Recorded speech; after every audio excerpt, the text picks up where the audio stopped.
Hi, guys, and welcome to another episode of your favorite podcast, Unresolved Textual Tension. It's me, your host, Maria, and today with me are my comrades at fucking arms, Katie and William, because we have been through a battle today, and I'm just going to say, off the top of this video, we are not reading the fourth book.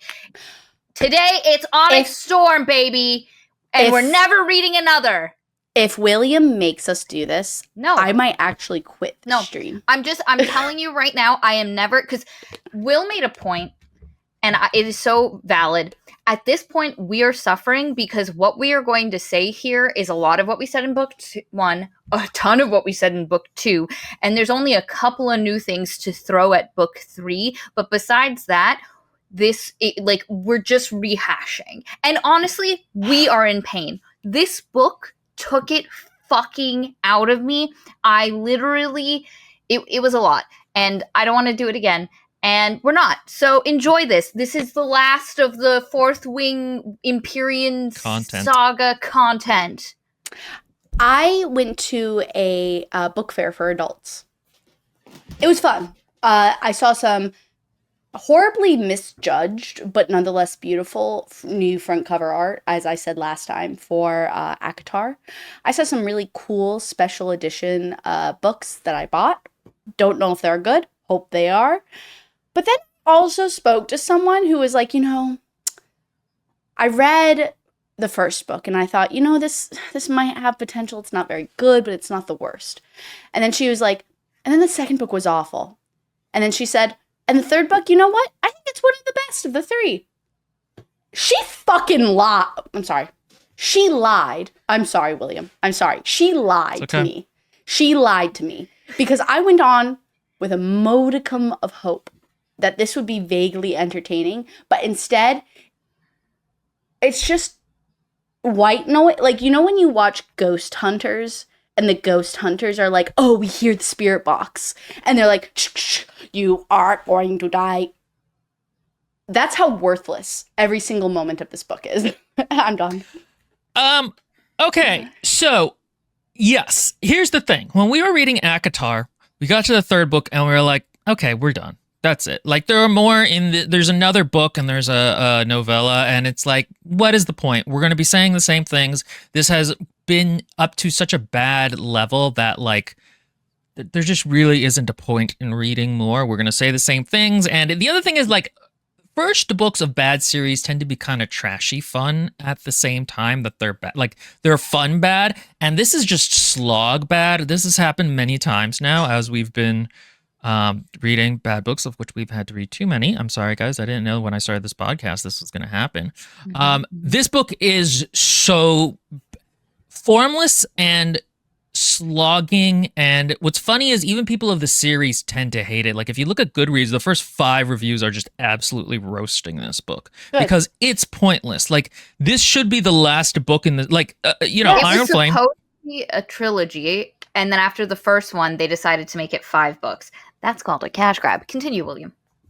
Yes. And yeah, exactly what Maria said. Like, after Iron Flame, which was terrible, it was like, okay, just finish the series up, get back to writing your terrible military, whatever, romance books. And she didn't. She decided to subjugate us to this. There are so many poor decisions here, and there's so many grating things about it. Like, for one thing, just right off the bat, there is an incredibly long quest side plot in this book that goes nowhere, and basically is just like her trying to show her world building when her world building is the weakest part of her writing palette. And it's just like, hey, let's go to all these islands with vague Orientalist stereotypes about them. And then the other thing is she decides, like, hey, Xaden and Violet, the main characters, should, they should have to pine for each other because they can't make the Saxon because he's like. They made the Saxon, William. They made the Saxon several times. Pain. Yeah. So right off the bat, I'm sure you can tell we didn't like this. And I am going to do what I think will be my fastest plot recap, because I've practiced a couple times how I'm going to do this, because you have to understand the absolute repetitiveness of it, and it's only going to work if I give you this book in a very specific way. I've thought about, as I was reading it, I was like, how the fuck are we going to do this? And I was like, we're broad strokes so you understand. Yes. Number one, how fucking broad the strokes are, how repetitive this is, and how unnecessary so many parts of this book is. The last book ends with a couple of necessary things needing to happen into the next book. This book introduces one new bad guy, and when I tell you we spend so much of this book not doing any of these things, it is akin to the anime version of Naruto, where it's so much filler episodes. That's fair. The first few seasons before Shippuden, I haven't watched it, but I've heard 100 times. Right. There's You're so right. many Ramen filler of life. episodes. All you have to say is ramen of life, and life, everybody baby. will get it. It's Ben in our Discord said it's like she watched One Piece and was like, okay, I could do a filler arc of that style. And I haven't watched One Piece, and it really is kind of like that. The one thing I will say about this book is that I think Yaros is subtly trying to introduce tentacle loving into the zeitgeist by first saying, hey, it's a hot man, and they aren't tentacles, they're shadows.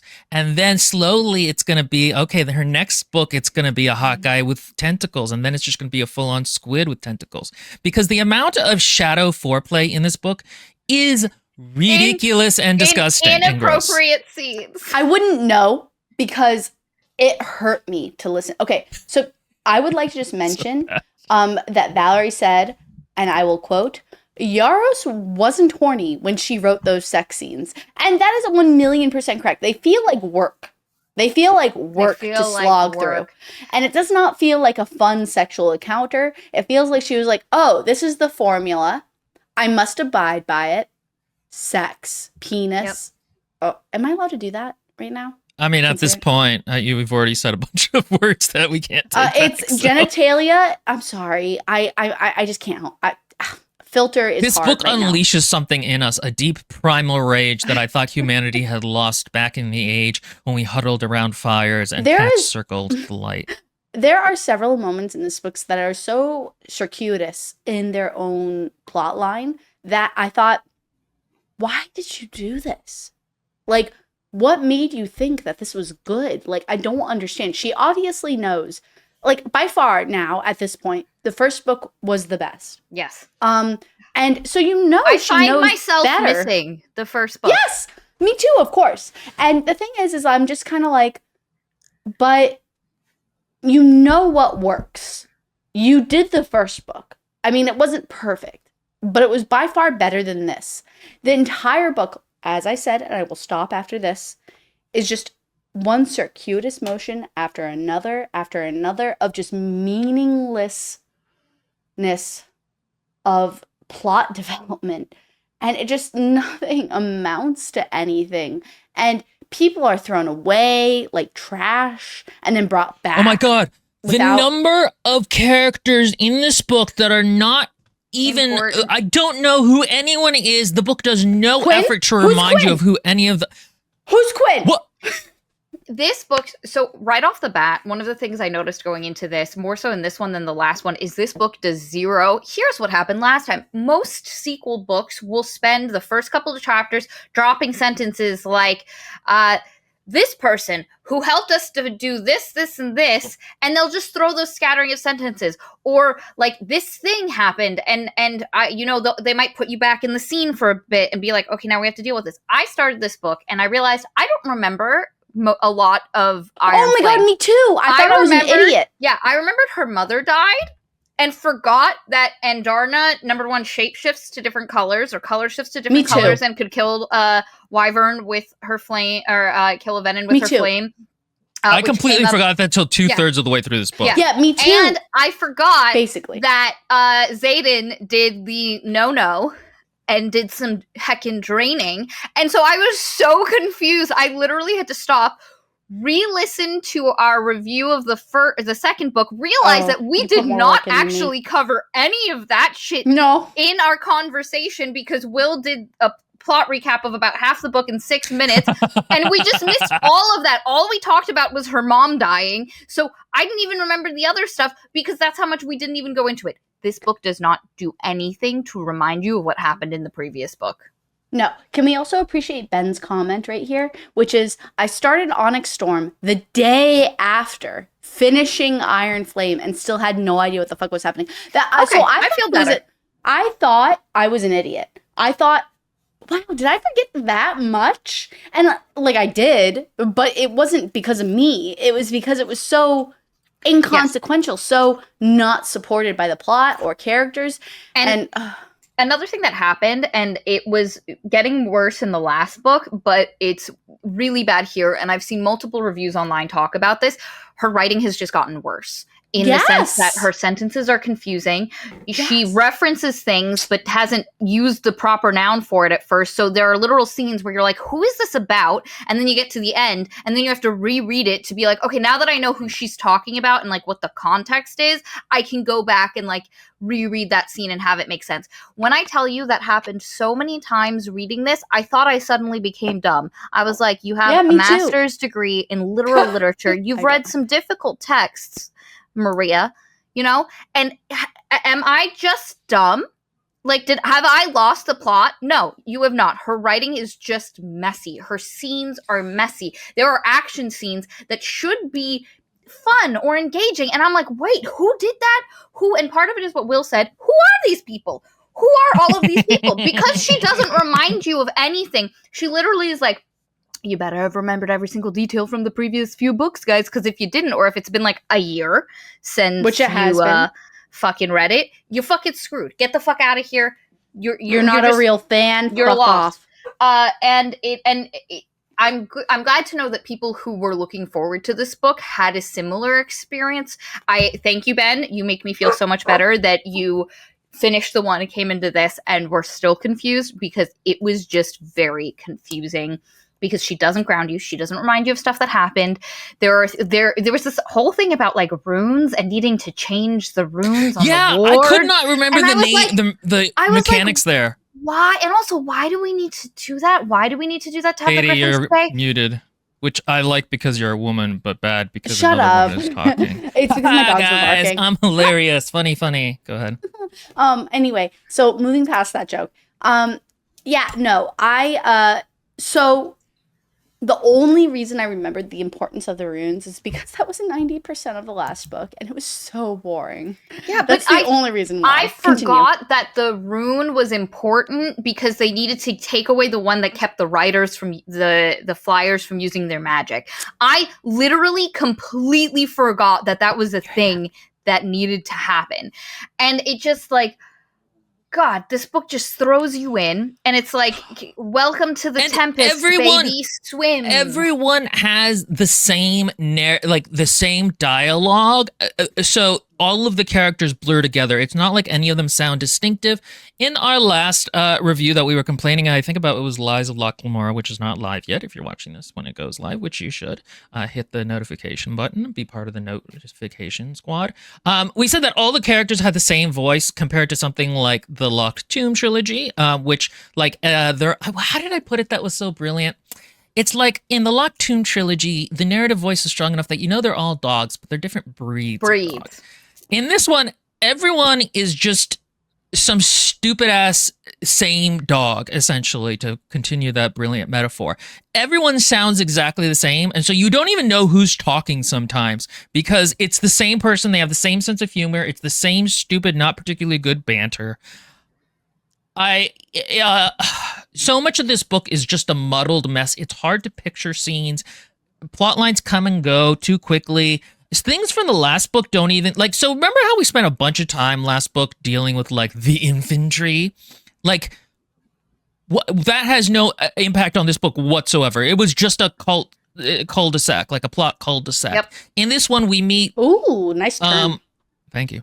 We meet it's a very suburban cul-de-sac. Or in the original French, cul-de-sac. And the thing is, in this one, we meet like Zayden's mom, and she's like a hoe, and he's mad about it, and then you're like, okay, but that's it. They're just leaving now. Like, why did this happen? Yeah. Oh, Plot wait. cul-de-sac. Pause though, because Will makes a good point. So I literally took notes. I'm just like really disorganized today, I guess. It's because I don't feel well because I got my COVID shot. But I had a book filled with my commentary.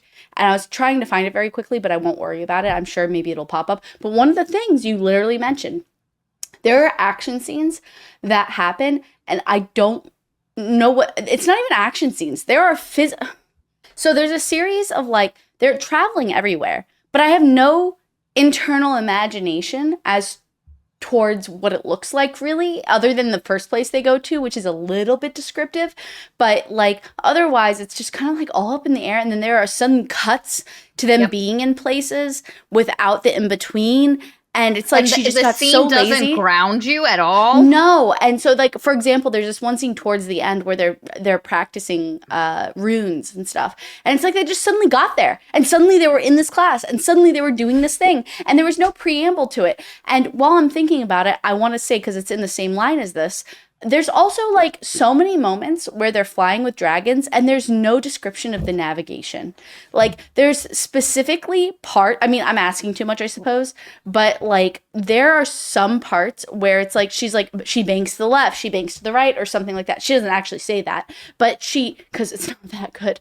But and that's not even that good. Like there's like travel scenes, but instead of it describing the travel, instead of describing how she talks to Tiernog, and she says like, like we went this way or that way or whatever, that's interesting. There are no dragons in this world. And a great, of course, counterpart to this is Temeraire. But like there is no description of how she flies Tiernog. And there's no but there's no description of how she flies them, of how they like. There's like one part that's okay. Like it's literally one part in 23 hours. I won't curse. In 23 hours of this novel, there's one description of this moment that I can recall. And I was listening really hard on the flying moments for this. And she's like, and he suddenly, like, his muscles shifted, and she's like, she knew he was going to take a dive. And that was one of the few moments where I was like, oh, that's a nice description. I wish there was, like, a million more of these, so that way I could understand how hard it is on her joints as a... we'll get to the disability rep. Yeah. Okay, very quickly. Maria, give us the premise for this for people who are like, okay. So there is a school for a military for this place called Navarre, and it has a dragon quadrant, and like to become a dragon rider, and you go to school there, and oh no, there are these terrible people called Venin who, instead of channeling magic from dragons, channel it from the ground, and they're here to do a heckin' takeover. They don't like normal people. They don't like the earth, or I guess anything that might have spirit to take, but they're here and they're fighting. And the last two books was dealing with the discovery of that, and then the Venin coming to attack and take down the wards that protect everyone inside the wards. And at the end of the last book, big battle, wards were saved. Our main character is named Violet Soaringale. She has 2 dragons because she's extra special. She also has Shadow Daddy boyfriend who graduated and is like one of the only characters. The cut. And you know, like they had problems in they got together in first book, had problems in the second book, had the same fight over and over again. And this one, they have a new problem because at the end of the last book, oh no, Zayden, hot Shadow Daddy, did a bad and took power from the earth instead of from his dragon. He has gone Venin. It is irreversible, but don't worry, Violet will find a cure. Also, her mom died. We deal with that very, very, very, very vestigially. And second, her second dragon, Andarna, is part of the 7th dragon breed that nobody knows about, and we need to find them for reasons. And that's the start of this book. We have to save Zayden from being a Venin. We have to keep the Venin from attacking, and we need to find Andarna's kind, so they can fire a ward stone. Don't worry about the mechanics; you don't need it. And give us information. Maybe they know how Zayden can be saved. That's this book. That's the start of this book. Congratulations, you're premised. The worst. Yes, it is. First off, I dislike having a main character. Like, this is just my preference, but I think also objectively it has some value. I dislike having a protagonist whose main goal is purely to support the romantic interest, and that the romantic interest is the one that has the stakes, and that, such as becoming a Venin. Like, I would have preferred to have Violet as becoming the Venin. There's more internal struggle. There's more true battle. There's true stakes. Having her romantic interest is that nullifies this novel into pure pornography. To say that, like, in key, I guess. Not that I've helped myself in the first intro of this, but with cussing and stuff. But, like, it's just, it is a plot tool that is showing the hand of the author so hard that it pains me to say that the main instigation of many parts of this novel is just, I love that guy. I don't want him to be corrupted. And that's all great and all. But for 23 hours, it gets real tiring. I was actually very happy, even though there's 2 scenes that are from different characters' there's 3 scenes that are from different characters' which point is of view. a wild moment to do that, by the way. In the last, So like, odd. 45 minutes. But let me tell you, I loved being in their points of view, even though there's scenes where basically pointless in terms of plot, extremely so, just to not be in Violet's head. Oh, thank because God. I was so happy to not have to deal with all of Violet's, oh my God, Zayden, and all of that stuff. Like, you're just in her head for so long that getting a breather out of it. Also, can I say the voice actress for Imogen? I like her so much better than the actual voice actress. Yeah. For the majority of she was really good. I liked her male voices. I liked the differentiation. She brought a lot of, like, emotion to a scene for characters that I know nothing about. Quinn, for example. Yeah. And I thought Violet was going to die or something because I was like, why are we introducing these POVs? Are they going to be pivotal next time? No, I think she just got bored. A big problem with this book is that I feel like, and it can't be, but it feels like that she was paid by word. Like, there's so many things in this book that, like, why would, not even that could be cut, because obviously a lot of this could be cut, but, like, why would you go through the effort of writing it? You have 1 year to get this book out. Why did you add this random shit? So I think part of it is knowing that this series was expanded from a trilogy initially to 5 books. I think what happened, because there's that thing where your first book can't be the longest book generally. You have to get the expectation that you get longer, which I think is a dumb expectation. Yeah. Let stories be themselves. This is a lot like, what's the desert one? The Mad Maxi one? If you say Dune, I swear to God. Oh, Dustborn. No, Dustborn. Dustborn. It's like Dustborn. When I listened to the interview of it, she explained how she had a lot more world building elements and, like, softer moments and good pacing mechanisms. But due to publishing restraints, they asked her to cut word content. And so, like, we got cut a whole bunch of things. So that makes complete sense to me that she was asked to do something and she was like, well, yep. money. And so this is the opposite. So she had to take the plot points from what should have been 3 books and then just make each one, because they're all around 23, 24 hours. Like, she stayed consistent. Yeah. And I think because of that expectation, and so she's just had to throw, as Will said, a ton of fluff and padding inside it. Like, again, but there's like, other things she could have done. I'm just reading it. I thought to myself, make them shorter, baby. Guys, well, yes, first of all that. But even if not that, as I was listening, I thought, wait, why didn't this happen? Wait, why didn't we get that? Wait, oh, that's not me for Katie. No, that's not me. Dogs. It's me. Oh, yeah, it's you. Like Taylor Swift said, you're the problem. It's me. Hi, I'm muting. But to explain, like, again, like, I'm going to take 2 examples. That's it, purely. Okay? As an example of what she could have done better with her word count. Number 1, remove. Okay, no, never mind. That's a whole can of worms. Number 1, Zayden's mother. Pause.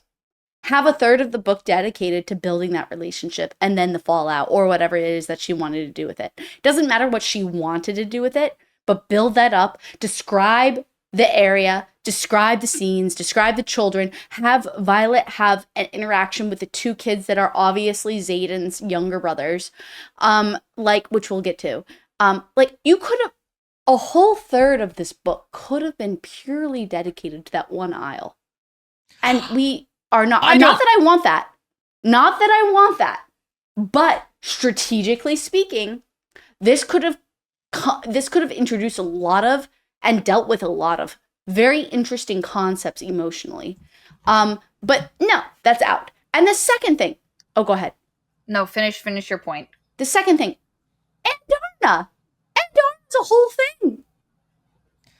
That was so swept under the rug and dealt with so quickly and so succinctly that it feels like an afterthought, and that yet it is an important point.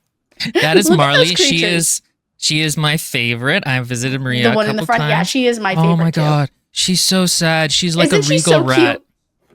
This is Zoe. Okay, that one's just ugly. No, I was gonna say she's okay. She's the sweetest. She looks like a Scooby-Doo dog, and that's about it. Yeah. A mini Scooby-Doo dog. You guys are getting the pretty unedited version of this video, so usually we have the dogs, and then I just cut them out. So this is a Patreon exclusive you guys are getting on the main channel. You're welcome. All the creatures. Yeah, look, so everyone understands why. I have locked them out. They are not allowed in here while I'm doing this. My dog is just wiped out. Okay, so I think... Yes. I really quick, because I wanted to say my point. I think this book should have been from, as much as I hate him, but... Xaden's point of view, or just any other character. She's built a big enough world. There's enough cast of characters that... Go ahead, if you have to make this a 5-book series, put it in another character's point of view that has some different stuff to do. You know, why not put this book in Mira's point of view? Or in somebody else that has an interesting, like, maybe this is a book about Dane. He's got his father that he's dealing with, finding out who is leaking all the information to the Venin. There's enough stuff happening that you could have just given this to another character and have different things. Like, it could have been just a completely different experience. The thing to do is what you would do is you would add in, if you wanted to add length, you would add in secondary plots that are contrasts to the themes that you're trying to do. So if, like, you know, in Temeraire, for example, there is, you know, the bonding between dragon and rider is important. So in the first book, there's like 3 side plots that have to do with thematically, what does it mean if the rider if the rider is abusive to the little dragon who dies in a tragic scene? What if, you know, in later books, what if the dragon actually was very mercenary and kind of manipulated their writer a lot? Like, you introduce secondary plots that tell you something thematically, and then there's a point to it. Part of the problem with doing that, though, is there are no themes in this book, because the book every once in a while will be like, what's it like to be a leader? Or like, he loves her beyond everything. And it's like, okay, you have to make important choices. Explore that. Yeah. Yeah, exactly. Like, there's no theme. The book isn't about anything. Yeah. Or talk how that's unhealthy, and contrast Xaden versus Violet, where Violet doesn't put Xaden above everything and has to choose to put other stuff forward, versus Xaden, who does this thing, thus drawing greater contrast down the paths they're taking. There's ways to do this stuff, baby. Also, as a side note, I want to highlight some comments that I really vibe with. One is Ben's, which says, also, given that they're worried about Xaden dying without having a successor as Duke of Tyrandor, or whatever, there's an obvious motivation to go interact with his family, which is completely true. And then there's also another part where it says, wait, is this it? Xaden, Angry Otter says, Xaden, I'm sorry, I'm dying. Xaden is in fact an eldritch whore who is using Violet to get close to Dane's true love. Can we just, like, appreciate how much more interesting that would be if it were the case, though? The thing about it is that a bunch of characters... There's 2 kinds of antagonists in these books.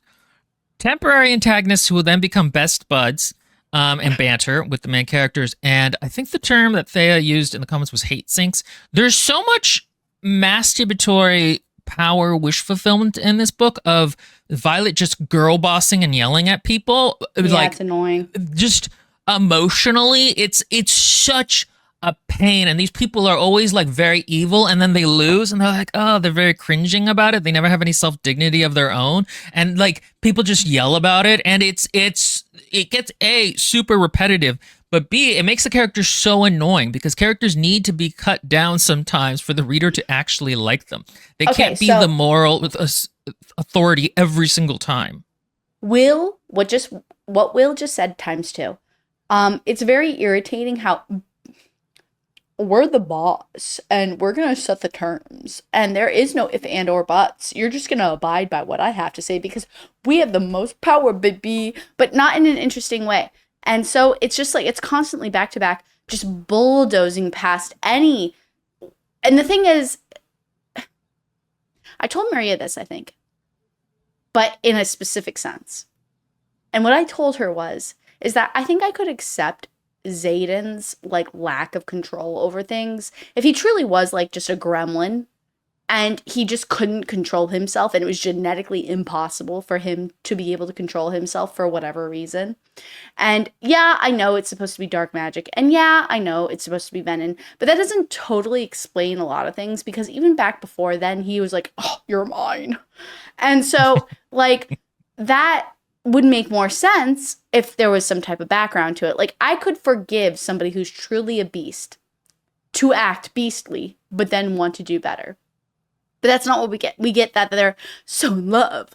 And so, because they're so in love, he's like star-crossed. Yeah, there's a part where a character is like to Xaden is like, hey, which country do you back? This one or that one? And he's like, I back Violet. Yeah, it's exhaustingly And it's like, in the first book, didn't you have this whole thing about how you wanted to protect other people, the other liberal kids? But he lost autonomy as soon as he fell in love. Duke, so you actually have responsibility to your people. And it's this kind of... okay, so when we read Shadow of the Conqueror, that book made me hate men a little bit, right? Because I read it and I was like, ugh. This is a more common thing on the channel for us to read girl books for girls, and this book made me very anti-woman for a week, and so that may be, affecting me a little bit, but I fucking hate Romantasy and the way they write romance and male characters who are always obsessed with the main female character, and I swear to God, I think all of these writers just have a very deep praise kink, because that's all of what's going on all the time. And it is also very shallow because there's never points like the whole trust thing from the second book completely dropped in this. And not that I wanted it to come back. I did not. But like it's once he becomes Venin, it suddenly becomes we are so in love. We're so perfect. We trust each other implicitly. I trust you implicitly, boo. And he's like, you're my and it's so there's no legitimate like ways in which people interact in a relationship, the ways in which you can annoy each other, have to deal with each other, and also develop and grow and acknowledge the flaws in your partner. Can we appreciate Lindbergh's comment real quick? Oh, wait, who was it? Wait a second. No. Thea Quinn. Wait, hold on a second. There's so many comments. Wait, there it is. I think, is it this one?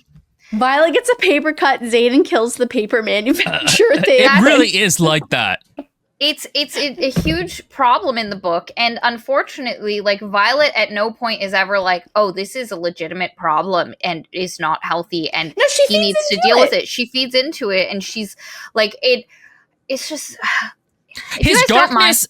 His turn to evil is basically just an excuse for her to write him without any more him as possessive and don't touch my woman without actually having to deal with the morality involved. It's just an excuse to be like, oh, I want to write that, but like, no, he was possessed at the time, guys. Maria, what did we read last week?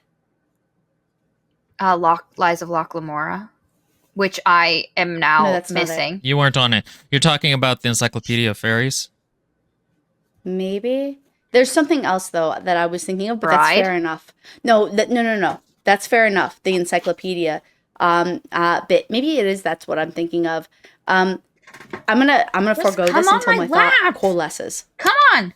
Angry Otter says, Yaros was tricked into eating a mud chai as a child and never resolved that trauma, which is why Venin are evil for drawing power from dirt. I never understood why that's their thing. It seems so, like, innocuous. Actually, while I'm thinking about it, so that way hopefully it comes up again, because this is one of the notes I put, was that, so, they go to several isles, other places, that are disconnected from the continent where they get their magic.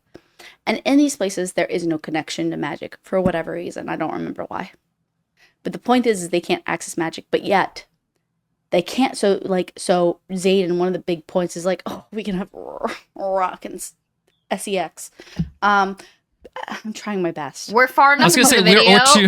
We're far enough in that you don't have to worry about it. We're like we can have rock and bacon sex because I can lose control because there's no magic here, which means as a Venin, I won't draw from anything. But yet, at one point, he draws from aluminum. What is it? Not aluminum. There's something. There's a metal. Aluminum. Is it aluminum? No. It's her stone that she uses to. She channels power into it.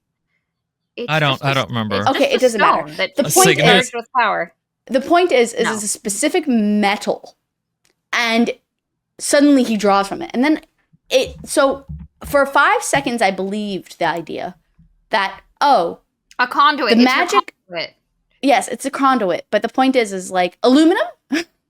Aluminium. No. Did I already say that? Yes, you did. I'm trying to come up with what the fuck it was. It was just a conduit. It's the depleted uranium. Yeah, it doesn't matter. The point is, though, that I'm making, right, is that it's never explained to us or hypothesized why they can't access magic in this other place where there is land, there is water, there are things for Zayden as a Venin to draw from, but yet he's disconnected.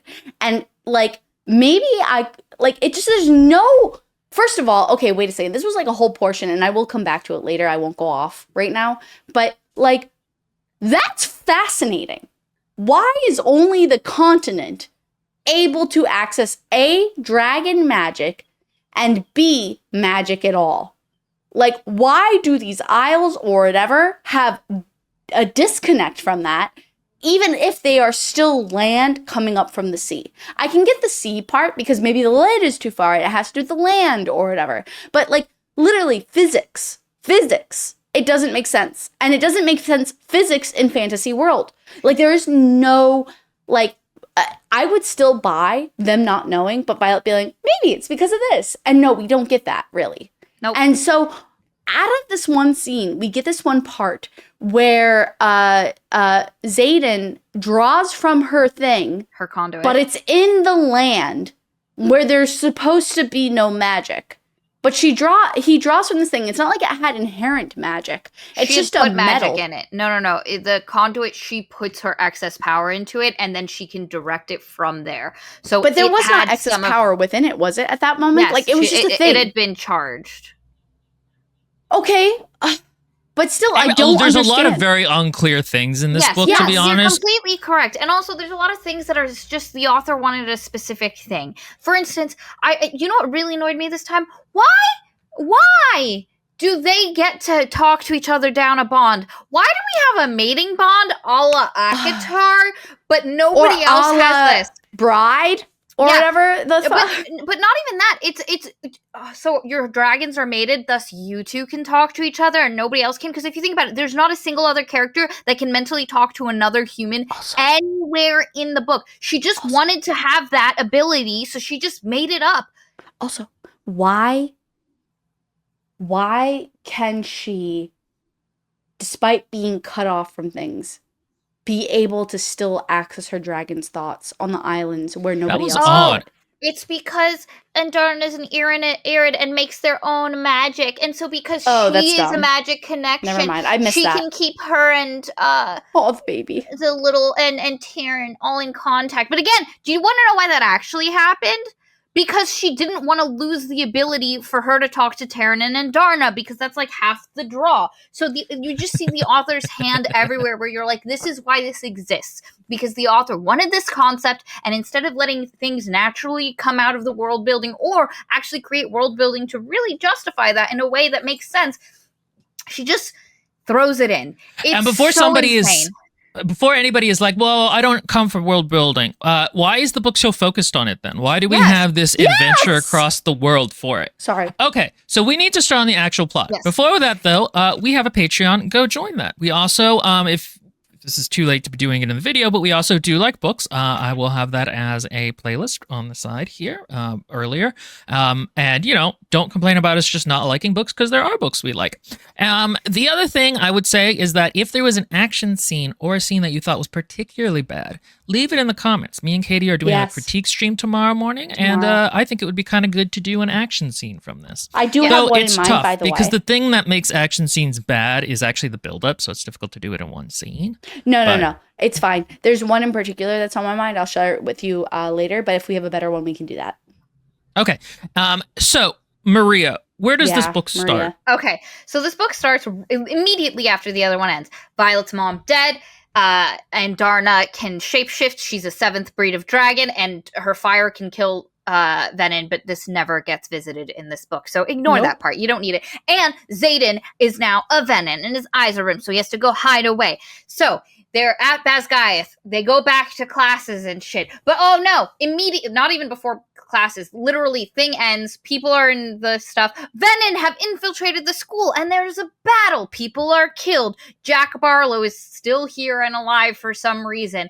But then everything goes back. People go to school. But oh no, Colonel Atos is now General Atos. He's Dane's father, and he's one of the hate sinks. Yeah, can I also just say, starting off on that foot was very interesting. However, that being said, I was so confused the whole time because, it just, I think I'll come back to that thought later. Continue. Yeah. Is now the general of the school, which means he's in charge. And he's like, oh, I don't like you guys. And then they're like, oh, there's the Accords for Peace. We need to keep the rioters here. But there's this problem with the wards and this dumb thing. But don't worry, Mira figured it out. And we're going to do another heckin' rebellion to fix this thing. But don't worry, the peace accords, which were finally reached, said that as of this morning, anything you did before that, you're officially pardoned for. So their betrayal in the night to fix the ward so that the Flyers can stay is all solved. What was the point of introducing the fact that they had to get back to school? Because there's a marketed emphasis on, hey, you guys have been out of school. You're all cadets. We have to go back to school. What was the point of doing that when we do nothing with it? That's actually a good question, because that's a thing that happens a lot. They keep going back to school in the books, and I don't really understand why. They don't need it really for training purposes. You literally said that last time. Probably, and the thing is, in Harry Potter, it makes sense. They're still doing normal stuff outside of the crazy shit that's happening, and kind of the premise of the built-in high concept of the books is all the magic chaos school is within the school.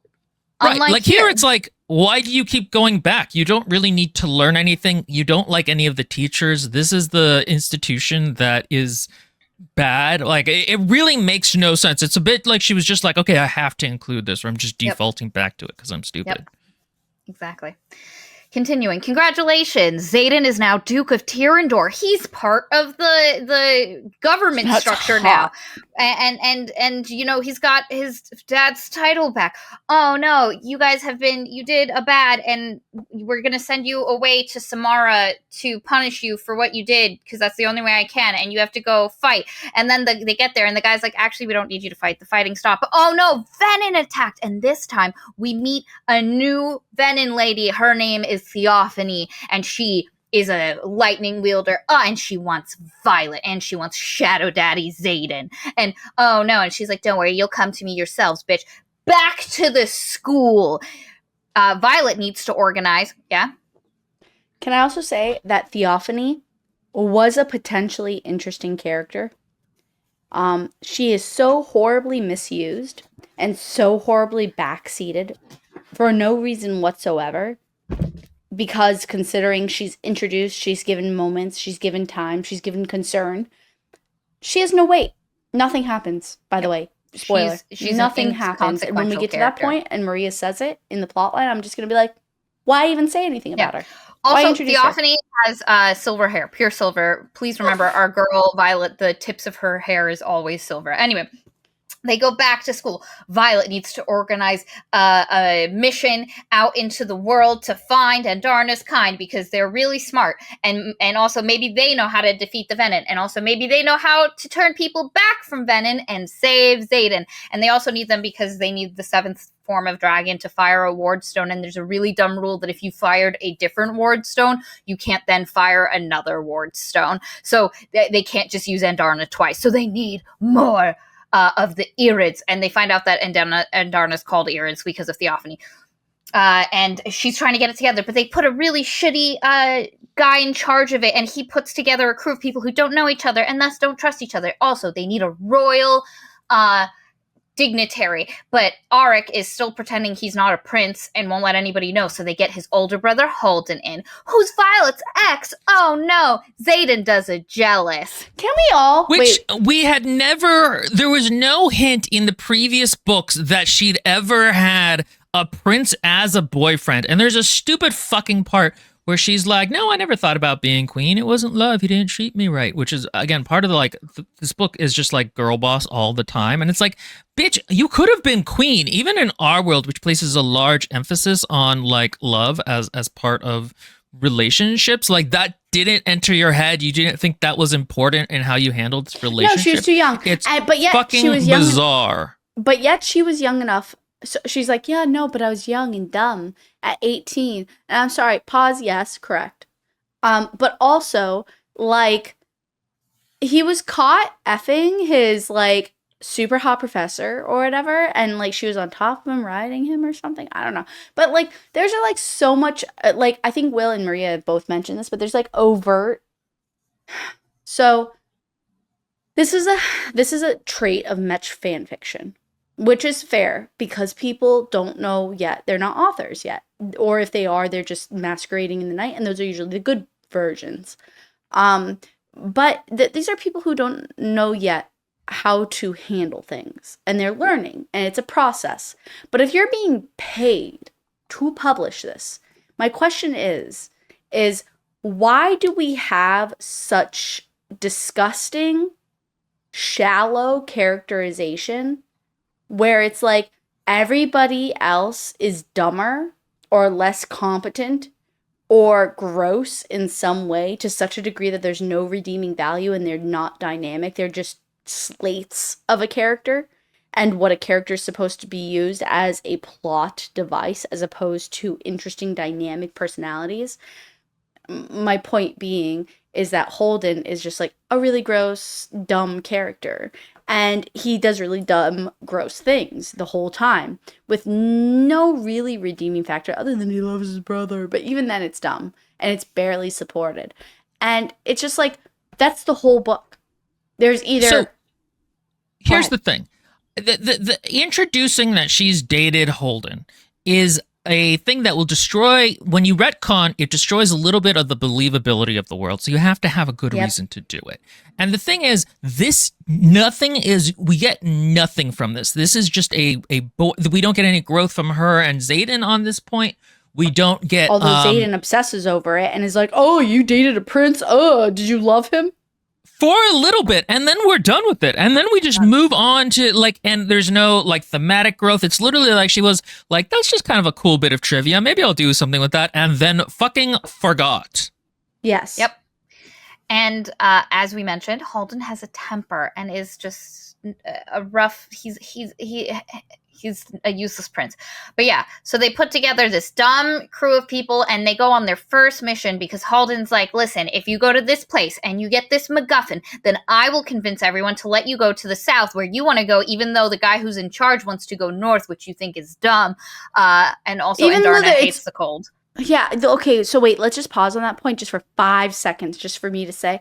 Andarna, the creature that they are all trying to find the kind of, is like, nah, bruh, not there. And everybody's like, no, we're going to go there anyway. And it's like, Yeah. Why? And they also just pick like a useless person to be in charge. It's Professor Grady, who's in the second book, but like doesn't matter. But anyway, and also he's not going to matter here. He puts together, and Halden's like, if you go get the MacGuffin, we can go to the south, and I'll convince them to do that. So and she's like, okay, let's go get the MacGuffin. And they're like, this is going to be the crew's first time out together. Let's see how they work together. They work together terribly because it's a crew of people who don't know each other, who have never worked together, and some who actively hostilely dislike each other. And one character who's a little baby hate sink fires upon Professor Grady, turns him into a pyre, and burns down an entire city. And guess what? Venin and Wyvern attack again. Third time. Congratulations. Everybody has to escape back. They go back, and Violet's like, my rules, my stuff. You all have to fucking listen to me. We're going to the south, baby. I've got the MacGuffin. Okay, 2 things. Number 1, Grace, thank you for that comment. Halden's short temper makes him immature and embarrassing, but Xaden's blind jealous rage makes him the hottest, which is true. And second, like that entire, so there's an entire scene, like a whole, not just a baby scene, a whole cause effect, we have issues scene. And it is all because one dumb character just does something with her powers and sets everything on fire, and I'm just like, and won't listen. Doing? And also has been given explicit instructions, don't do this thing, otherwise this thing will happen. And she's like, nope, fuck it. I've never actually done, despite being a year older and having more school training, I have decided that everyone sucks. And I'm just going to do what I want. Yes. This is part of the power, like, I'm right all the time fantasy that's going on in this book. And like the thing is, like, I have a very low tolerance for author fiat, where they just make certain characters better than others. But everybody has a certain level of that. And every time you make all the other characters exist only so that they can cringe and be wrong when they get yelled at, it destroys the world and it becomes very boring. And you start to dislike all the characters that the author is trying to champion because you're like, this is just a cheap power fantasy. Yep. Yes, it is. Will just hit the nail on the head. If this was not said already before, where I just, glossed over it, this is a power fantasy novel with none of the good power fantasy effects, because it should be taken more seriously than this at this point. It is not a whatever novel at this point. It is the third in a series. You don't get the luxury of having that kind of effect if that's what you chose. Will and I, prior to this, discussed how an amazing novel, not novel, shame, what an amazing movie it is for The Substance, because they leaned into the thematic elements of it. That's a first movie. There is no trilogy movie where there are expectations set up and you need to abide by those. That is not that's here in Fourth Wing. And so by not abiding by those and just going, and honestly the whole thing was a power fantasy, but it's just been like, first book sort of leans into it. Second book more heavily leans into it. Third book, that's all it is. Yep. Yeah, there's so many scenes like this. Yep. And here we come back. So they go back to the school. Again, there's a lot of going, Wyvern attack, coming back, school stuff. And while they're there, Dane promised Violet that he would help get her dad's research, which she now thinks she needs, but has literally been in a secret compartment in the back of his desk since he died 5 years ago, that she never tried to get. But now she's like, Dane, now that you and your dad lives there, I need you to go in and get this journal for me. And then they get it. And then there's a secret where you can't unlock it except knowing the password thing. But then she easily gets it. She easily gets it. First try, no problem, no nothing. And this also, is... Sorry, go ahead. No, you go. So the problem with this is that this is a plot element that it needs to be, she tries to do it twice and fails, and then on the third time she gets it right because she has realized an emotional truth about her and her father. So by the end of the book, she will learn some things about her father that are not great and that make her question him. That's when she should have been able to open this plot device by typing in, like, she didn't type it in, like, I'm sorry. She realizes he said, because by the time he knew this, that's how this works. But instead, because she needs these sequences and she doesn't actually care about the structure of the book, she just has it happen. And it feels unsatisfying. Also, can I just say, all of her father's books were useless outside of the one telling her to go to that bookshop. We get no, because the entire time you think her dad knew something significant to answer a question she has. Nope. Nothing. All it tells her is to go to this one place and then just get more of his books, which continue to have zero actual effect on the plot, evidence or information that brings something to new light, gives her new understanding. Weird? You know what's weird is that, and I noted this in my notes if I could find them, is that Rebecca Yarros specifically points that out multiple times. She like tells you, the reader, there's so many useless pieces. Like there's like a whole scene dedicated to Violet talking to her sister Mira and being like feeling bad. It's because dad only left the thing to her, meaning Violet. And so Violet's like, yeah, no, there's just like a whole bunch of useless information about birds and berries and stuff. And I'm like, why? That's weird. That's like such a weird choice to actively point out how useless this one plot device is. Yep.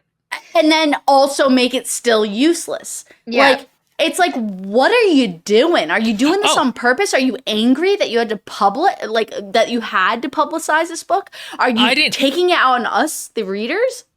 I didn't catch this, but apparently in earlier books they'd mentioned that Jack Barlow was allergic to oranges. Oranges? Yeah. And then in this book you have a character chewing on oranges at like 3 times, so you think it's going to come back, and it doesn't. It's just like he's just chewing on an orange just cuz. Yep. It's that. It's that type of shit that makes me angry in this book, because I'm like, yo, Rebecca, like, you just did us all dirty. Like, you made us fucking I'm sorry, go ahead. So they build up the book as it's going to have information. And when she gets it, she's like, her dad's like, read it at your leisure. Or if you have a time crunch, I need you to go to this place, talk to this person, bring the thing you have that is the most valuable, and you'll figure out what's going on. And luckily, that place is exactly the first place they want to go to, that now that Holden has the MacGuffin, that they can go for their journey. So they're going to the Isle of Deverelli. And it's they have to go back to the guy who collects people from the first book, and then he like goes with them, and they get a thing with the king, and this king's like, he collects people as well. But anyway, while Holden goes to talk with the king, they go to this bookshop. The lady's like, oh, you're Asher Sorengale's daughter. Here's his also, what a books. Shitty name, Asher. Can I just say as a side note that I told my husband once that I wanted, also Maria, I think, but I don't remember what Maria's reaction was. But at some point in the past, I was like, and it was because of the Game of Thrones PS3 game or PS4 game where you could play as like a few characters on the Telltale game system. And I was like, oh my God, Asher is such a panty dropping name. I got to name my son Asher. And now hearing this, I'm like, you did that to make him sound badass, and I hate it. And also, he's an academic scribe. What are we doing? You know, a good name though for a child is Fitzgerald for a girl. It is. Terrible. It's not. We're continuing. So you thought this book was going to have information? No, it just sent her to get more books from her dad that are also passworded locked, and you're like, okay, in those books, there's going to be significant stuff that recontextualizes everything. No, just kidding. Nothing happens. And then they go and they're like, oh no, Holden has been taken by the king of Deverelli, and now you have to go deal with it. And they go, there's a whole thing. Panthers are involved. They have to do a heckin' turn the situation on his head. Yes? Teacher, who was it that, I don't remember if it was all 3 of us or not. Who was it that spoke to me on the genie one? What was it called? The one with like the girl who was a thief and she lived in the Middle East type of thing. And fucking me. Stardust thief. Yeah, you and I. That's what I thought. Okay, so can we just say, like, this reminded me so much of the very dumb scene where they visit like a lord of some sort and they're like in the middle of a jungle or something, and then he leaves some like really important this scene was verbatim taken out of another novel. Yeah. And it's not a good scene, and it's very frustrating because, like, there's literally a point where, like, Xaden is about to, without problems, fix the mess Holden has made and create a new thing. And Violet goes, no, don't give them your dad's sword. Which is so dumb! Precious. Even though it literally would have just fixed everything, and it's just a fucking sword. And then that gives Holden the opportunity to be a dick, and then it just blows up. And oh no, Xaden once again drains the stupid conduit And Violet kills had in her everybody pocket. like a weird sociopath instead and of they have anybody. And they have to pretend it redeemable. wasn't a thing. And then Violet has to go girl boss gaslight to everyone and be like, Yeah. that wasn't actually him draining. We brought magic with us. Surprise. And creates a new We're thing just where so basically powerful. Deverelli's like, you can come here, you can stay here, but we're not going to give you people to go fight your war. Because the two things is we need to find Irids or we need to get allies for the war. And Deverelli's like, you can stay here and use this as like a stopping point, but I'm not going to help you. So then they go back to school. They explain the situation. Everybody's like, oh man. RX like, oh, my brother can't keep going. He's a literal detriment. I shall out myself as prince and I'm going to go from now on. And they're like, oh man, we were hoping things would go better, but also we can't keep going to an island and then coming back and going because it'll just take too long. So we're going to disobey orders and we're just going to go all at once and just get it taken care of. And also Riddick's like, you have to take me. I can freeze things from the inside. And you think, wow, that should show up at a cool point. And it is literally left as like a side note in the final battle when he finally uses this. But then they go back and they just start island hopping. Island numero uno. We are warriors. You need to do a heckin' fighting. The thing is this island hopping stuff is very reminiscent of literally any other movie, novel, video game, book, whatever. I said novel, book. Those are synonyms.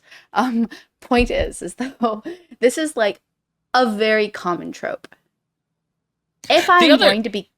Yes, go ahead. Go ahead. No, keep going. I was going to say, if I'm going to be given this, it best be different at the very least. Never mind, it better serve a purpose. Do any of these serve a purpose? No. I mean, the thing about it is, theoretically speaking, no. Like, each of these should force the characters to grow in a different way or build up different conflicts between them or be thematically important, and none of them are. The other thing is, this is not a massive part of the book, but like each of the islands, which are different people of color, are also different Orientalist stereotype. Orientalism is about like, the rationality of the West versus the degeneracy and evil emotionality of the East. And here we have people who are way into money and cringing. We have people who think they're smart but are actually scheming beneath the surface. Ooh, you can't trust the swarthy ones. And then we have people who are irrational about luck. And it's like a really crappy version of the Game of Thrones version of Daenerys going to that one city. Korth. Yeah, thank you, Korth. And is it Q? Korth? Right? Yeah. Korth or whatever in the show. It is a much horrible version of that. It is. This is just so pointless. The only thing we get out of the second place they go is that there's a Temple of Dune and there's a bunch of women with silver hair or who have half silver hair. Oh, no. Oh my god! Oh, what's that? Remember, like Violet. Theophany. And they're all priestesses or initiates of Dune, the female god of war. Hinting. And this place is all war. And so the only way to get audience with the queen is to fight them. And two people who are much better fighters get almost completely taken down. Violet goes up against a badass lady warrior and is able to not only save Xaden, but also get, or I think it was one of the two, but also defeat the queen, and they get the audience. The queen's like, nope, we're not helping you, fuck off. And so you're like, I guess we were only here to see this thing about Dune, which could have happened anywhere. But anyway, then they go to the third island, which is island. It was so that way. Let's be real. Not that Maria was ignoring this, but I'm going to point out, this was just, again, power play porn. This is Violet being better than Dane and Xaden, because Xaden and Dane were both at the mercy of their opposing person, and Violet, for some reason, even with all the pretends of like her joint issues and stuff, somehow yet bests the queen, who obviously values hand-to-hand combat, even though Violet does somewhat specialize in that, but like also not. Like, I'm sure the queen of this country has had many trainers, many advisors. You can't tell me. Especially if this is how they get people to have audiences, trial by combat. And also, it just, this book is going to have, the moments where this book brings up that Violet has EDS / hypermobility / all of that stuff is in like the weirdest places. Like she can crash. Her dragon can crash into a mountain. She comes away with just like a dislocated kneecap, but then she goes up a staircase after flying for 12 hours and she's just taken out, nearly passing out. She's can have this whole fight, have a rib broken and be absolutely fine, and then continue doing stuff the next few days and flying. This book is so inconsistent, but that's it. I don't want to spend any more time on the EDS. We've already talked about it. Fair enough. It's just, it doesn't get any better here. I will say, at the very least, I know 2 of my friends that's educated on EDS only because they were like, what's EDS? And they Googled it. Yeah. And they better understood themselves because of it. So, yay, Rebecca Yaros for mentioning that. No, she is doing massive amounts of damage to how people think about disability and that you can just I was about to get there. Yeah. I was about to get there. Yes. And I was going to say, boo, Rebecca Yaros for misrepresenting it, however. Yes. So, it doesn't get any better here. In fact, worse, I would say. It just gets even worse. Guys, I can listen to this. I told Maria this. I could listen to this. Not totally at 2.7, but I could listen to this at 2.5 speed and miss nothing. Yep. That's how pointless everything is. So then they go to the next island, and it's the smart people, and they're like, oh, wow, but they're actually schemers, and oh, no, Xaden's mother's here. Don't worry, none of this is going anywhere. Him and his mom, like, have a thing. Violet goes girl boss again and saves everyone, and then they go to the next island, and this one is a luck island, and they're like, we're going to see if the god of luck, what gifts they give you, and everybody's pulling shit, and you have to show no emotion, because you can't, if you accept the good, you got to accept the bad. And then one of the people who, like, a side character had fallen in love with after finally not being in love with Xaden, her boyfriend gets killed because he pulled an arrow, and everybody's like, oh no, but oh, congratulations, you now have 40,000 infantry troops that will come help you in your war. Yay!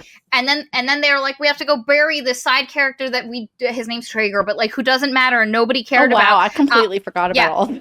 On an island, and while we're there burying him, the Irids come and they're like, Andarna, you suck because your humans suck, and also humans suck. You were left with the humans to prove whether they're worth saving or not, and since they turned you into a weapon and we're peace-loving, you suck. And also, oh, Xaden's a dock wielder, and how dare you ally yourself? And they were like, we don't like you, we're not bringing you into our fold. Fuck, also, there's no cure for Veninism. So, sorry. This is part of the book that you would expect there to be themes about, like, is war necessary? Is violence necessary? Is there a privilege in being pacifist? And like, the book just straight up, none of the characters think about like, oh yeah, we have been at war for a really long time, even though we have magic that should make our lives easier. Like, they should be asked a moral question of why do they deserve to survive?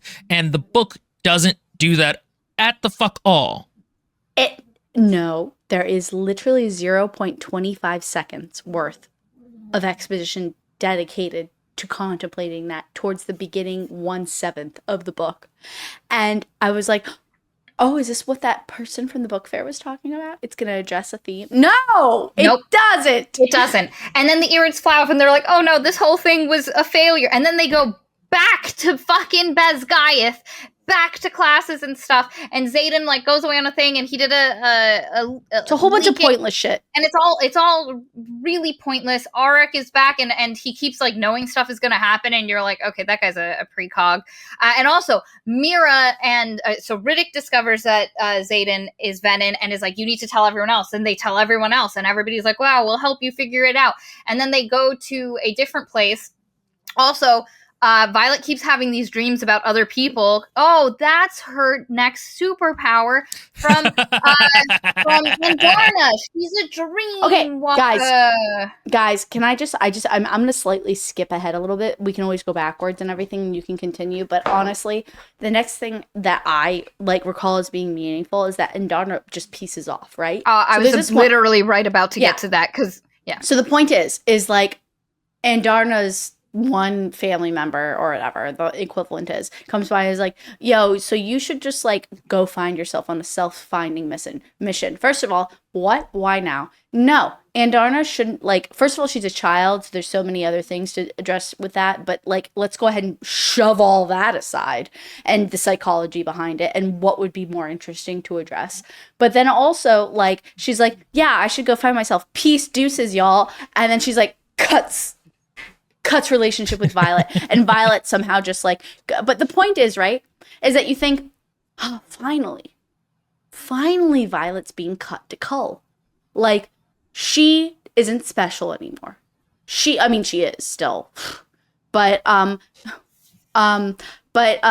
she, finally she doesn't have Andarna. She's gonna lose her power, which then it would have also complicated because it's like, why even introduce it then? But that's neither here nor there. But So it's like kind of useless. yes. So she flies off, and I'm thinking, oh, thank God. Finally, we have something that makes her more mortal, or whatever you want to equivalent that to. Same thing with later on, which spoilers. But I want to combo these 2 points specifically. There's another point later on, again spoilers, where her sister Mira is about to die. She gets her throat slit, right? And that's towards the end of the epic encounter, and that Maria will inevitably get to. And I'm thinking, finally we get Violet not just bamf kicking down doors, just magically through the plot supported. Nah, guys, everything goes back to normal. And then they have to go to Arisha to go for rune training. So again, we were at Besguys and now we're gone again. And oh no, the Wyvern are attacking and they're coming in and Theophanie's here and she's like, and Oryx like, go to the Temple of Dune. You need to protect it. And everybody's like, why would he say that? That's really weird. And then Andarna is trying to protect the Temple of Dune. And then Theophanie's like, ha ha ha, I shall get you now and you'll be mine. And then she's like, oh no, run. And then everybody runs away and they're like, what the fuck just happened? And then one of the Irids pop out and is like, actually, I fired the ward stones, so now the wards are in place and I've actually come for Andarna because we rejected her because of other people and I'd like to give her the opportunity to prove herself. And so this is the scene Katie was talking about where they were like, Andarna, let's go. And Andarna's like, I want to, but I love Violet. And Violet's like, go, I want you to be happy and alive. And also it's a war and you're a literal child who can barely fly. Yeah. You can't have a rider and you have no real fighting power because you come from a peaceful breed. So she fucks off, and it's like losing a part of herself. And Violet goes extra stressy, depressy for 4 days, and then Mira comes, and Mira's like, get your ass out of bed. And then Brennan and Mira have a conversation because Mira found out from their paternal grandmother that her dad actually took Violet, well, they didn't know who, but that Violet was dedicated to Dune, and that's why she has the silver streak in her hair. And Brennan's like, why would you say that? And then it comes out that Mira finds out that Xaden is a Venin, and Violet has to deal with that she was dedicated to Dune, but she doesn't. It barely, sits with anything. Anyway, and then she does some rune practice, and then, oh no, they get a letter from Theophany that she has Mira and Mira's dragon, and they have to meet at this place. And Brennan's like, listen, you can't save everyone, Vi. You have to pick. What's your goal? And she's like, kill Theophany. And he was like, okay, here's my plan. You gotta follow it. So then they go. Katie, what were you gonna say? I'm gonna say, guys, Maria's very succinctly summarized this novel. You have to remember, everything she just said contains 23 to 24 hours worth of content. That's how little long. Things happen. Listen, I told you guys, I thought about how I was going to talk about this book. I have it down to just the broadest possible strokes. And again, there's so much repetition. But anyway, so they're like, okay, let's go. So then they go, and it's showdown time. And they get there, and the lady has Mira, and they also had to bring Jack Barlow, who is now considered Xaden's brother because of Veninism. Whatever. And so they bring Jack, and she's like, okay, great. And then she's like, okay, release Mira, we're here. And she's like, I never said I'd release Mira. I said we wouldn't burn Dreyfus to the ground, which is a city that's nearby. And then she slits Mira's throat, and she flies off. Cackle, cackle. Which I thought at this point, thank God. Now we have Andarna gone. Perf. Violet's been brought to heal. Oh, great. Mira's dying. There are an actual main character. Yes, weights and consequences to this plot. But Maria, what happens? Don't worry, Mira doesn't die because Brennan's here and he's doing mending, but he doesn't have enough power and he's almost depleted himself and his dragon. But then Sloane appears, even though she's not supposed to be here right now. But Oryx sent her with a thing for Violet, and then they're like, okay, you need to take the power from this one guy who doesn't really have to do anything because his signet is useless, and you need to channel it into Brennan. And she does it, and Brennan gets enough power to bring Mira back to life. And so they take Mira, and then our boy Taryn has to take her dragon away because he's unconscious somewhere else, and so Violet is left in by herself and then Theophany comes. Question, I actually forgot about this until Valerie just said that. She said, Did Violet's broken compass ever become relevant? Nope. None Yeah, of that the was weird. none of the items the luck place gave anyone were at all relevant at any point. It And was literally that is breaking a basic tenet of writing, which is why are you including this thing if it's not going to be important? And this is just a small example of it, but there's a lot of this in the book, and that's one of the reasons it feels like such a slog, is because there's a lot of stuff that just isn't happening. And even people who have bad taste in books can kind of feel that the structure and the payoff and setup and payoff are wrong. Yep. Yes, and also the sex scenes. So, so I was talking to somebody. We'll who get is to a those mutual- at the end, I think, with the sex scenes. Yes, we will. But however, that being said, just briefly, Maria, a mutual friend of ours, told me, God, that's what I live for. That's why I read Fourth Wing, was for the sex scenes. So I know exactly who you're talking about. Yeah, It's also yeah, a person who has discovered they're hypermobile. Yeah, exactly. Same person. But that person was like, yeah, I lived for it. And then she was like, but as I was reading Onyx Storm, slowly but surely the yoink material became non-yoink material. And she was like, and slowly but surely it was uninteresting. So even for somebody looking purely for the prawn of the story, didn't find it satisfying. Okay, here's the question though. Are they cute and single? You guys have any? No. They have a partner. Very cute. They are very cute. They're not the same person you're thinking of, William. There's somebody else. Okay, guys, in the comments, if you're a single female who's ready to be a sister wife with me, leave your resume. All right, go ahead, Katie. Continuing. So she goes and she's tangoing with Theophany, and like she discovers, oh no, Theophany isn't a lightning wielder, she's a storm wielder, she's the balance. There's this whole thing about how like the light side and dark side is balanced, and like so because Xaden went to the dark side, a new person has shadow daddy powers now. And also Theophany, her mother was the world's answer to Theophany as a storm wielder, and she's like super powerful, and she's doing shit, and our girl's without Terran, and she's also too far to, and she tries throwing her knives and it keeps missing, and like shit is happening, and then a Terran comes back, and then we get like a skip to a different scene with different people, and it doesn't matter at all. It's from Rhiannon's point of view. I would like to say, since Maria's about to go into it, as somebody who teaches literature, both at a middle school and occasionally at an adult level, as somebody who now has 10 years worth of experience under her belt explaining literature themes, main idea, everything, like, I feel like I'm pretty solid at this point in saying, I don't even know. I'm sorry. Like, I just feel like it's just saying the same thing at this point. There's nothing here. There's nothing here. There is nothing in this book worth looking at. Yep. Anyway, continue. I'm sorry. And so, so she's doing her thing, and she also finally looks at the thing that Auric sent for her, which is the thing that says, like, this is from the Priestesses of Dune, and here's this dagger, use it in the dark. And she's like, why would he give me a marble dagger? And she's doing her shit, and so she's fucking dumb. I'm sorry. Yeah, there's literally a point where Theophany is like, oh, I'm draining the earth. You should use your magic to go save everyone. And in her head, Violet's like, I don't need to save everyone. I just have to keep Theophany here so that she can do it over there. And it almost felt like the Loch Lamora part where, like, I just need to keep you here until Jean gets here, except worse, because then it goes over, because she's talking about Rhiannon and trusting Rhi to, like, keep everybody safe. And then it goes over, and, like, we also spent 0 time with Rhiannon in this book, so she's been, like, a non-character. Yeah. Also, side note, what I was originally going to say is, that's what I was actually going to say originally, was that there's a switch in point of view, as Maria's saying. If you switch point of view, it must be for a purpose. What is the purpose here other than exposition? The exposition could have been given to us through any sort of medium that didn't require a point of view switch. So if you're point of view switching, it really, it's upsetting the norm. It's upsetting what is expected. I don't even think there's exposition here towards anything that's important. There isn't. All you learn is that they do have people in Dreythus helping defend. That's it. That's the point, because that's literally what Violet thinks. But that's not before good the enough. scene. She's That's like, not good enough for a point of view no, switch. it's not. It's completely useless, because Violet also has just told us that there are people taking care of Drathus. In her brain, she told us, and then we go to read for no reason. It's really dumb.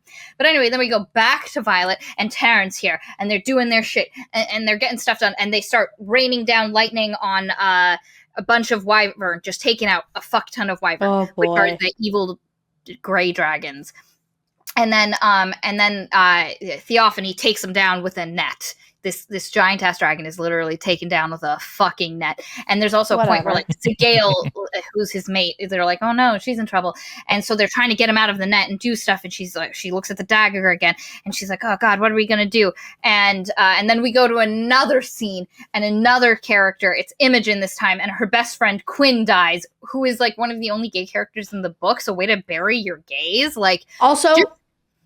Yes, but also there's a specific moment in the book where it's like Quinn said, Quinn was so-and-so. And that happens 3/4 through the way the book.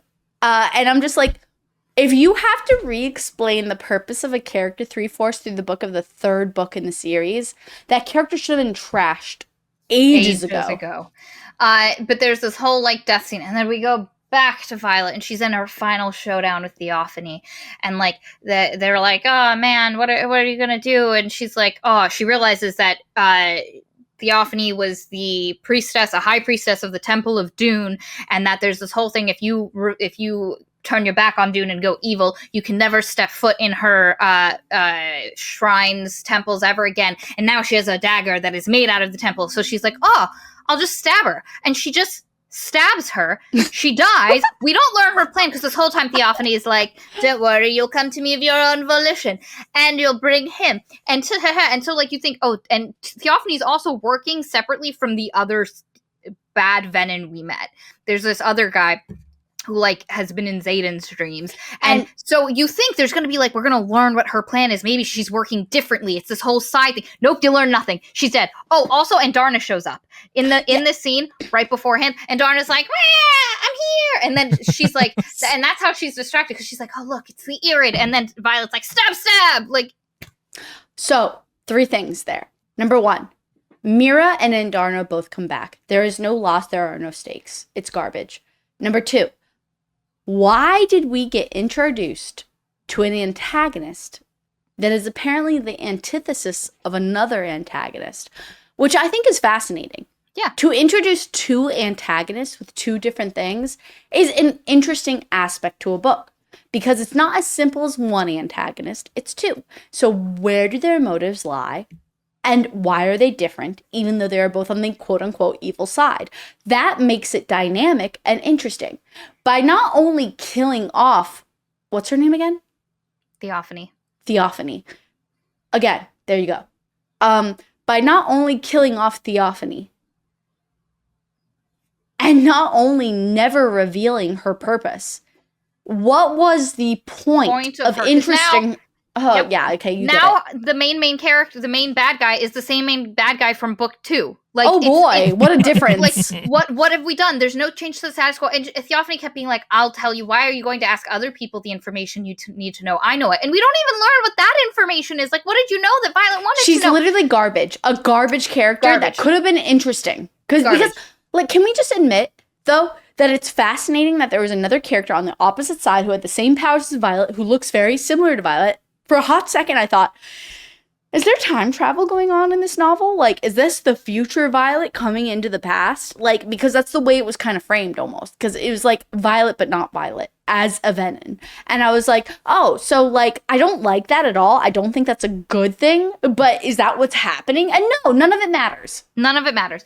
Also, while the other thing that helps her defeat her is that as she's like battling, and Andarna comes back, which again, it's been less than 20. It's been 5 days. Andarna's been gone for 5 days, guys. Less no than stakes. That. No stakes. She literally gone for a hot minute. But anyway, so there's this giant black, while like she's doing the stuff with Theophany before she kills her, there's a giant black cloud of shadows just rolling over the land, and she's like, oh no, it's too powerful to just be Zayden and Sigale. He's channeled, and she's like, I love you, damn the bond.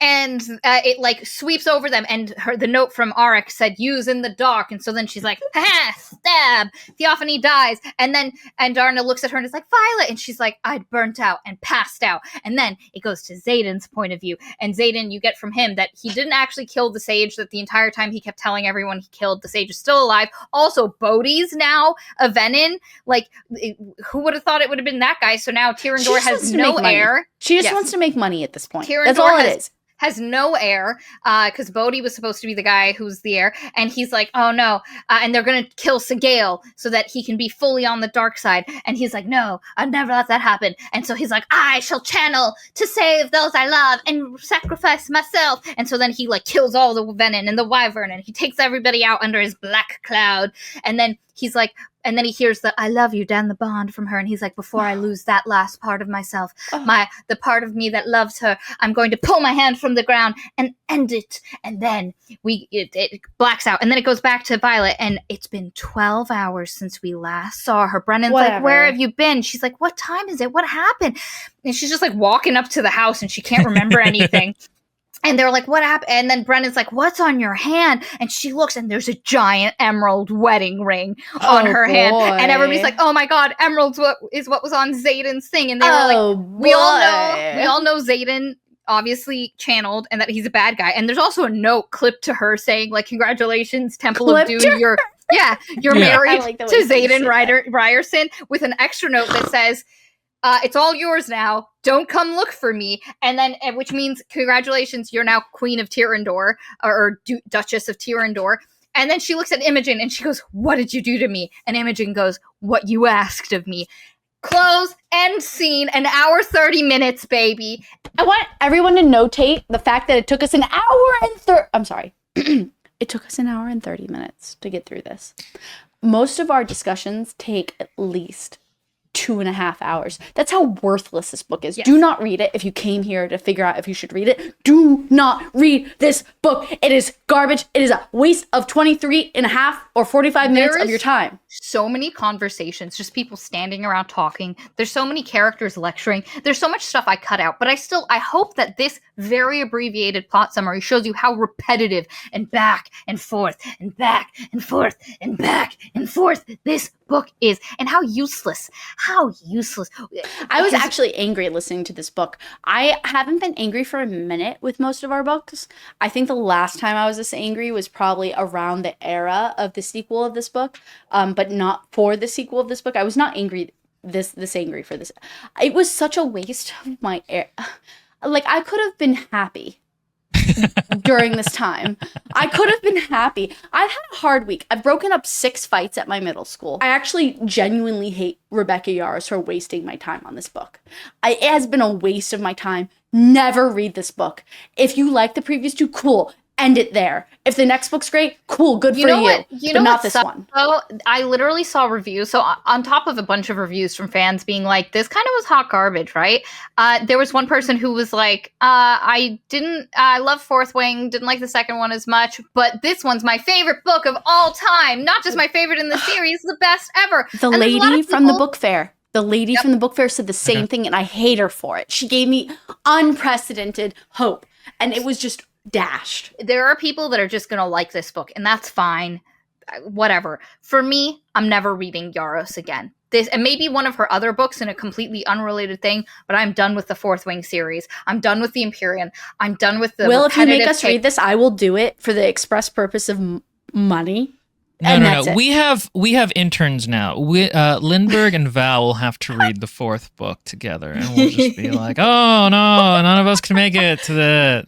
Good luck, y'all. I mean, I everything they said is true. This book is really pointless. It's a slog. Yeah, in terms of just the craft of writing a book, it's like she forgot a lot of really basic things. I will say this did crystallize to me a few of the problems with Romantasy. Again, all of these authors have a praise kink that stems from insecurity, and so their male characters tend to be extremely vapid and overly focused on the woman in a way that makes the book a tool. It makes them unappealing characters, and I think the thing that Romantasy doesn't get is that it's not a romance book, where a romance book is one book where you introduce the romance, they have the third act breakup, and then they come back together happy. Like, if you look at Fourth Wing, that's kind of what happened. But the thing is, with Romantasy, it needs to support 3 to 5 books. And so nothing really is left to happen because they can't do slow burn. Slow burn is how you make, or even just a normal fantasy romance arc is, it takes a few books for them to get together. But they can't do that because of the limitations of their genre. But their genre is also tied to having these big, expansive worlds with a ton of plot and action. And those two are fundamentally mismatched. Yes. And I think that's, I kind of think that's a fundamental problem with the genre and why there haven't been any good Romantasy books. And I'll stand by that. We have read the giants in the genre, and none of them have been good. The only thing I would say, and I've literally recommended it, I actually bought it for my grandmother, both the audio and the physical version, and sent it to her expressly for her. So I've spent over $50 for my grandmother to read Emily Wilde's Encyclopedia Fairy. And not Romantasy. Fair, but I would categorize it as Romantasy. And she feels more slice of life. Fair enough. That is fair. Maria's true. But that being said, it is also Romantasy in a way. And my grandmother still likes that stuff. And I've sent it to my grandma, and my grandmother, an 86-year-old woman, can tell me, "Wow, Katie, thank you for sending this to me. This was a breath of fresh air. I liked reading this instead of just the adult back-to-back sex scenes that I've been reading lately. Even though I don't love magic and I don't love fantasy, this made me like it again, which has been a while." So what I would say is that book is a romance book before it is a fantasy book. Yes. In some ways. And it's got that encyclopedia/academic thing going for it versus what Will is saying, where you have to have the confines of a romance within the expansive, bombastic world of an epic fantasy. So let's change the term. Romantasy is romance plus epic fantasy, where Emily Wilde is a much more grounded, smaller fantasy scale. Okay? Well, okay, here's the thing. Genres aren't really defined by a short sentence. They're defined by the works inside of them. And the works inside of Romantasy are epic fantasy specifically. So that's the problem. Yes, correct. I would agree with Will 100%. Yes. But anyway, that being said, we'll be doing the sequel soon. And I already finished the sequel, and it wasn't that bad, actually. So if the third book isn't better, I'm going to be angry. Okay. The one thing I think we didn't talk about here is how painful the sex scenes are. Oh, God. I alluded. Me and Katie last month compared a good sex scene to a bad one. Specifically, the bad one is from Bride by the Love Deception author, whose name I don't remember. Allie Hazelwood. Love Hypothesis. Y'all really struggle. I know I think Allie I got it mixed up with name. Spanish Love Deception or there's something like that as well. Whatever. Nonetheless, Either way, I now know Allie Hazelwood to the back of my hand. Basically, and everything, if you want to know what's wrong with these sex scenes, go watch that. You have to join our Patreon tier, but that's your problem, not mine. And basically, it's the exact same problems where it's like they turn into different characters as soon as the sex scenes start. In this one, it's a little less noticeable because they're terrible porno characters to begin with.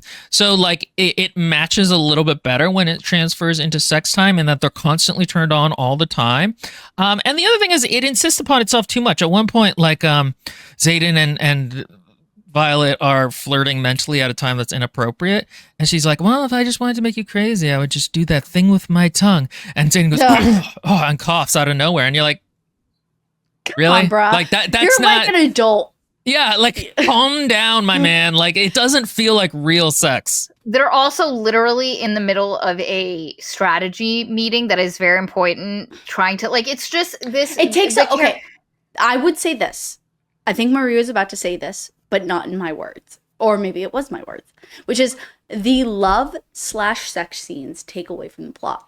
Because they belittle how important the plot points are. And as a side note, if you're interested, this is an Easter egg. Please tell Will that you want to read this if you're interested in it. It's by Brahm. It's a new book. Oh, it's another one? Yeah. It's a brand new one. And let me tell you, the premise is not unique, but it sounds like a ride. It sounds like fun. We'll have to look into I'm actually interested in it too. Okay. But yeah, it's the sex scenes are awful. I managed to entirely skip 2 or 3 of them in the last half because I was just like, nah, I'm not doing this. This is hard enough as it is. And I skimmed them with my eyes just to make sure I wasn't missing anything important, because there's this whole thing about like control and losing control and him being able to like orgasm without draining shit, and they're like, oh wow, it's been 74 days and you haven't drained anything, we're gonna let you orgasm during sex now. And it's so pointless. We literally didn't even talk about them, and you missed nothing. Congratulations, also, guys. Hold on a second, but also it's just, I think, you know what really hurts the sex scenes more than anything? I mean, maybe not more than anything. Venom, their structure in and of themselves are pointless. If you're gonna give me a sex scene, I want it to be meaningful, or at the very least, like really sexy, and it's not sexy. But that being said, like, no, you don't just lose control when you have sex. Like, there's a lot of different kinds of sex, and I'll be the first to admit 95% of sex, even with the person you are in love with and that you love and that you would literally fucking die for, is not that hot. It's just sex. Why are you losing control over your ability to do these things? The reason is people come to these, the people that are coming for the sex scenes are coming for the earth shattering. And that's the problem. That's why the epic fantasy plus sex scenes gets old, because you can only have those earth shattering sex scenes a couple times and before your plot. So like at this point, Yaros's plot has gotten well past the point where we can take preludes or little interludes for sex scenes, but she keeps putting them in, and people are like, so in this case, that friend that we both have is like, why is this happening? It's not even interesting anymore, because you can only read those scenes so many times between two characters that have already done it enough times, and what she tries to do is have they haven't seen each other in so long that it's like the first time kind of effect. Yeah, but that doesn't unfortunately, matter. No, it doesn't work that way. They keep kissing. She keeps getting, like, every time they touch is the exact same reaction, and they're like in each other's. It just doesn't work. It's so bad. It's so gross. It's not. Look, I get more, and please forgive me for. Please forgive me. No, this is not going to be edited, so that will say, no. oh, we were going to say on sex. It's fine. It's actually, I'm actually like censoring this quite a bit. I am more hot and bothered by the Sims in my Sims game, engaging in woohoo in the shower and in the storage closet at the local cafe than I am in these scenes. The fact that my current chemical balance engages with that more than what Prawn is just purely ingratiated into the plot, it really is a statement, because I'm not looking for a lot. I mean, it's The Sims. You do woohoo or try for a baby. And yet those situations are more engaging than what Rebecca Yarros has written. When you've gotten to that point, you need to look at yourself as an author and be like, wow, maybe I shouldn't write sex scenes anymore.